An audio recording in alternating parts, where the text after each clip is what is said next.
Hello दोस्तों, welcome back to archaeological point. मैं सुन गुप्ता। इस वीडियो में बात करने वाला हूं कि जो आपने एग्ज़ाम दिया था 8 जनवरी 2025 को आर्कियोलॉजी नेट का, वो पेपर एक्चुअली में कैसा रहा। इस बार का जो पेपर था बहुत ही अलग तरीके से जो है सेट किया गया था।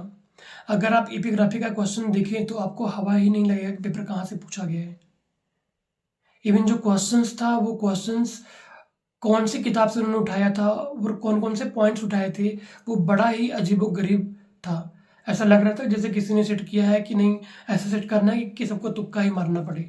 वो कंफर्म हो ही ना कि ये कहाँ से है, किस सब्जेक्ट से ये क्वेश्चन पूछा गया है। ऐसा ही हाल जो है कि अगर आप देखोगे तो न्यूमिस्मेटिक्स के जो क्वेश्चंस थे, 2 ही 3 क्वेश्चंस पूछे गए थे, जिनमें कि एक गुप्ता पीरियड क्वेश्चंस था जिसमें कि जो कॉइन्स थे गुप्त शासकों के, उनका वजन कितना था, उससे क्वेश्चंस पूछा गया था। और आर्कियोलॉजी के बहुत सारे नए जो है कि क्वेश्चंस उसमें डाले गए थे। तो ओवरऑल अगर मैं बात करूँ तो इस बार का जो पेपर सेकंड रहा है काफ़ी डिफिकल्ट रहा है, और not only paper second but जो पेपर फर्स्ट था वो भी काफ़ी डिफिकल्ट था।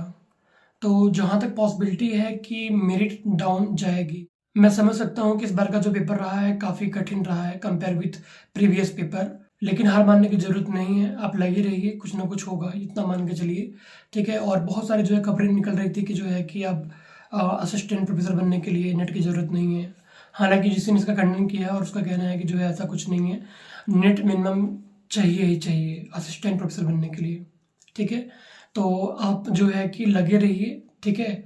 और अब जो पेपर सेट हो रहा है या जिस तरीके से पेपर ये लोग सेट कर रहे हैं, आप मान के चलिए कि 1 महीने में या 2 महीने में तैयारी नहीं हो पाएगी। आपको कंटिन्यूस लगे रहना पड़ेगा। आप ये मत सोचो कि जब एप्लीकेशन फॉर्म आएगा तो मैं तैयारी करना शुरू करूँगा, ये गलत फहमी है। ठीक है, इसको आप दूर कर लो।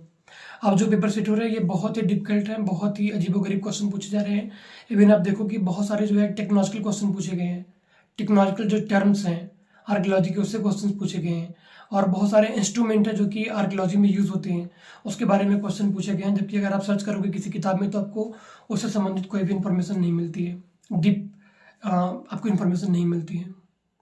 तो हालांकि चैलेंजिंग तो है बट हार नहीं मानना है। आप जो है मेहनत करते रहिए और उम्मीद है कि चीज़ें बदलेंगी। ठीक है। उम्मीद है कि आपको कुछ बातें समझ आई होंगी। मिलता हूँ अगली वीडियो में। अपना ख्याल रखें। Take care. Bye bye.